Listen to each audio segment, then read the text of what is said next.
যার আয়োজনে আজকের এই অনুষ্ঠান, মহি রহমতুল্লাহ, যিনি এই আয়োজনটি করে এত মানুষকে খুশি করেছেন তা আসলে বলার মতো নয়। দর্শক যাদের সঙ্গে আমাদের কথা হয়েছে তারা কিন্তু বলেছেন এমন আয়োজন বহুদিন পর হয়েছে।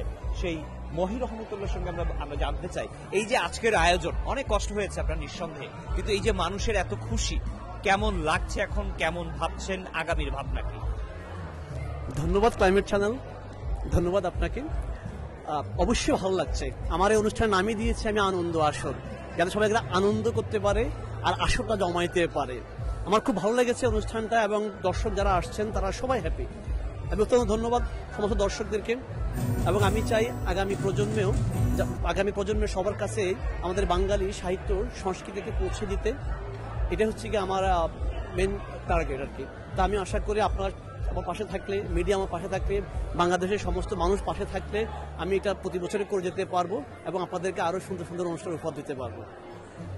আমরা ঠিক আছে।